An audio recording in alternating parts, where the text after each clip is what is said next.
Stop right there. Before you spray another dollar on that fancy fungicide, before you throw out those old seeds, before you lose one more tomato plant to root rot, I need you to see something. There is a brown bottle sitting in your medicine cabinet right now. It cost you less than $1 and it has been solving the 3 biggest problems in your garden for over 100 years, and nobody ever told you. I am talking about hydrogen peroxide, the same bottle you put on a cut finger, the same bottle your grandmother kept on the bathroom shelf, that bottle. And listen close, because most gardeners I talk to are either not using it at all or using it completely wrong, and those 2 mistakes are costing them entire seasons. Now I know what you're thinking. You've been farming this land for decades. You've tried everything the feed store sells. You've watched whole beds go down to powdery mildew in July, watched the squash collapse in August, watched seeds from your grandfather's collection sit in a tray and do nothing. I'm here to tell you that bottle on your shelf could have changed every one of those stories. Stay with me for the next 15 minutes, because by the time we're done, you are going to understand the chemistry your plants already know, the 3 ways to use this bottle that almost no one talks about, and the one timing secret that turns this from a rescue tool into something far more powerful. And I'm going to give you something you can print and keep near your watering can completely free before this video is over. Let's get into it. Here's the thing that changed the way I think about this whole subject. Inside every healthy leaf, every single one, there sits an enzyme. That enzyme is called catalase, and it does one job. When hydrogen peroxide touches a leaf, catalase grabs that molecule and tears it apart in less than a second. What's left is nothing, just water and a tiny breath of oxygen. No damage, no burn, nothing. Your plants have been doing this since before there were farmers to water them. Now here's where it gets interesting. Powdery mildew does not have catalase. Black spot doesn't have it. Downy mildew, septoria leaf spot, none of those fungi carry that defense. So when you mist a diluted hydrogen peroxide solution across an infected leaf, the plant looks at it and says, I know exactly what to do with this. And the fungus looks at it and has no answer. That's not magic. That's just a small gap in biology that you can use. The idea of using this compound as a disinfectant is not new. An English physician named Benjamin Ward Richardson published it in The Lancet back in 1858. 160 years later, you can buy his discovery at the pharmacy less than a head of lettuce. But here's the detail that most people miss, and this is important, so I want you to hold on to it. Hydrogen peroxide doesn't just kill what is already there, it teaches your plant to defend itself. A review published in Frontiers in Plant Science tracked what happens inside a plant after a hydrogen peroxide spray. The plant doesn't just react to that spray, it begins producing defense compounds on its own, in leaves the spray never even touched. The technical term is systemic acquired resistance, but the plain version is simpler. A spray on Tuesday makes the plant ready for whatever hits it on Friday. Heat wave, drought, a fresh wave of spores blowing in from the neighbor's field. The plant has already turned on its defense genes. So when you spray your tomatoes in early June before there is a single sign of trouble, you're not just preventing mildew that week, you are giving them a head start on the storm that comes 6 weeks later. That's a different way of thinking about the bottle. Not a cure, a coach. Alright, let's talk about how to actually use this on your leaves, because the recipe matters, the timing matters, and getting either one wrong means you wasted your morning. The recipe is simple. 1 tablespoon of standard 3% hydrogen peroxide, that's the brown bottle from the pharmacy, nothing stronger, mixed into 1 cup of clean water.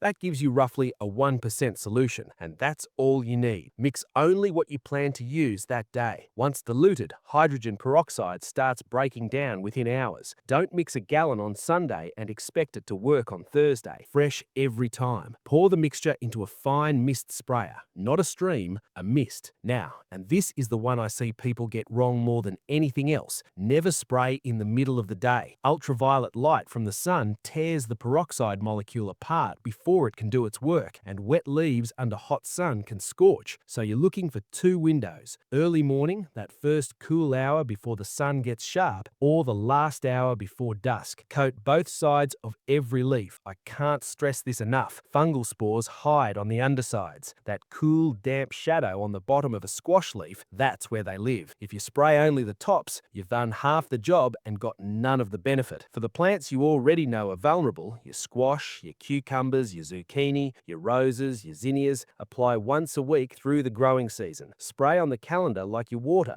Don't wait for the white dust to show up. Now, what if mildew is already there? Here's the honest truth I want you to hear. You'll slow the spread, but you won't erase what is already established. Those white colonies have pushed past the leaf surface. They're connected to a network underneath that you can't see. What you can do is trim the worst affected leaves, put them in a bag for the trash, not the compost, and spray everything that remains. Then keep spraying on schedule. Let me show you what 3 weeks of consistent spraying actually looks like on a real plant. Week 1, the existing dust stops spreading to new leaves. Watch the youngest growth coming in clean. Week 2, the older affected leaves may yellow and drop, but the plant underneath is still pushing out healthy stems. Week 3, the new canopy looks the way it did in June. The plant hasn't been cured, it's grown past the problem. That's the goal. The farmers I respect most are not the ones who spray and panic, they're the ones who spray on schedule, the same way they check the fence line, the same way they rotate the beds, as a habit, not a reaction. Late July, the squash starts dusting. August, it creeps to the cucumber. By September, the melon vines are gone. That's the usual story. But with a weekly spray starting in early July before you see the first speck, those same plants can stay productive into September. That's the difference between treating mildew like weather and treating it like chemistry. Let me describe a plant you have probably seen. The tomato that wilts in the morning. You check the soil, it is damp. By evening, it perks back up. Next morning, it is wilted again. You water it, it gets worse. Or the pothos with leaves yellowing from the bottom up, no matter how carefully you manage the water. Or the smell, that faint sour note rising from a pot you have not moved in weeks. That is root rot. And the worst instinct, and I have done this myself, I think most of us have, is to water more. The plant looks thirsty. The leaves are limp. Out comes the can, and the plant keeps declining. Here's why. The diseases that cause root rot, Pythium, Phytophthora, Rhizoctonia, Fusarium, every one of them thrives in waterlogged soil where oxygen has run out. Their world is the anaerobic pocket at the bottom of an overwatered pot, or the compacted clay layer 6 inches under a vegetable bed after a wet spring. The plant is not thirsty, it's suffocating. This is where hydrogen peroxide does its second job. When you pour a diluted solution into that suffocating soil, 2 things happen at once. The peroxide hits the pathogens directly and oxidizes their cell walls, and as it breaks down, because it always breaks down, it releases oxygen into the exact zone where the roots have been starving for it. The recipe for the soil drench is the same. 1 tablespoon of 3% peroxide into 1 cup of water. Drench the soil around the base of the plant, enough to saturate the root zone, not so much it overflows. If you listen close after you pour, you'll hear something, a soft fizz from the soil's surface. That sound is the chemistry working underneath. Now I'll give you the honest caveats because they matter. Roots that have already turned black and slimy are dead. Hydrogen peroxide will not bring them back. What it does is stop the spread. It gives the surviving white roots room to breathe and buys you the window you need to repot or fix the drainage. If the plant is in a container, pull it out. Trim the rotted roots with sterilized scissors. Refresh the soil. Drench once more after replanting. For an outdoor bed where root rot comes back every wet spring, heavy clay soil, low spots that hold water, a monthly drench through the wet season prevents the slow buildup of pathogen populations over time. You're not just treating the plant, you're improving the soil it lives in. There's one diagnostic detail I want you to keep. Healthy roots smell faintly sweet, like fresh-cut potato, like rain on dry stone. Rotted roots smell sour, sometimes sharp, sometimes like a forgotten ditch. Slide a struggling plant out of its pot. If that sour smell hits you before you even look at the roots, you have your answer.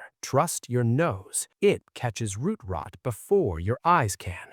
This last use is the one that gets people because almost no one thinks about it. I want you to think about that old coffee tin or shoebox in the back of a drawer somewhere. Heirloom tomatoes you saved from a plant your mother grew. Beans you set aside 3 summers ago. Zinnia seeds from a county fair with a label you can barely read anymore. Those seeds may look dead, sit there, do nothing in the tray year after year. Many of them are not dead at all. They're dormant or coated in mold spores that rot them before germination ever begins. The chemistry inside the seed is waiting. It just needs one thing to change. Researchers at North Carolina State University and the U.S. Forest Service tested hydrogen peroxide soaks on seeds with notoriously poor germination rates. A simple peroxide soak nearly doubled germination compared to other methods. The peroxide killed the surface pathogens that had been quietly destroying viable seeds before they could sprout. But the effect goes deeper than surface cleaning. Research across multiple crop species showed that a peroxide soak shifts the hormone balance inside the seed. The hormone that keeps seeds dormant, abscisic acid, drops. The hormone that drives sprouting, gibberellic acid, rises. The hard outer coat softens. The seed wakes up because the chemistry inside has been told to. The method is this simple. Mix 1 tablespoon of 3% peroxide into 1 cup of clean water. Soak the seeds for 15 to 30 minutes, no longer. Rinse them with plain water. Plant immediately. Keep the soil warm and the surface damp until you see the first green. Try this on the seeds you would otherwise throw away, the ones that sat in last year's tray and did nothing. The packets past the printed date. I want you to think about what that means specifically for you. That bean variety your father grew that nobody sells anymore. That flour from a packet your grandmother labeled in pencil 30 years ago. A hydrogen peroxide soak doesn't do miracles, but it gives those seeds one more chance, and often one more chance is all they needed. Build a small habit out of this. Every February, 6 weeks before your indoor sowing dates, test the old seeds. Soak, rinse, tray, warmth. By the time you're ready to move the trays outside, you'll know exactly what you have. Some of those packets will surprise you. Seeds that have been sitting untouched for a decade, still alive, still willing, just waiting for the right signal. There's something experienced farmers often notice but rarely talk about. After a heavy summer thunderstorm, the plants look different the next morning. Not just wet, vivid. The leaves have a color they never carry after a watering from the hose. This is not your imagination. Research published in Geochemica and Cosmochemica Acta documented what happens during electrical storms. Lightning passing through humid air drives chemistry that produces measurable amounts of hydrogen peroxide in the falling rain. Scientists tracked concentrations in rainfall over more than a year. During thunderstorms, peroxide levels rose with the lightning activity. The atmospheric chemistry that makes peroxide in clouds, photochemistry, ozone, organic compounds reacting with sunlight, has been running since long before there were farmers or fields or brown bottles. This is part of a natural background chemistry that has watered every plant since plants existed. When you spray a properly diluted hydrogen peroxide solution on your garden, you're not introducing something foreign. You're echoing a process that nature has been running above your head for hundreds of millions of years. Your plants already know this signal. They were built to respond to it. That's the right way to hold this bottle. Not as a chemical, not as a miracle, as a small, ordinary piece of the chemistry that plants have always lived with, concentrated enough to be useful in your hands. If this video helped you, hit the like button. It tells me this is the kind of thing worth making more of. And if you know a farmer or a gardener who's been fighting mildew or root rot for years without a good answer, share this with them today. The best tool you own right now is already in your house. It cost you less than $1, and the plants you care for have been waiting for it all season. Get out there early tomorrow morning, mix the bottle, take care of your garden. I'll see you in the next one.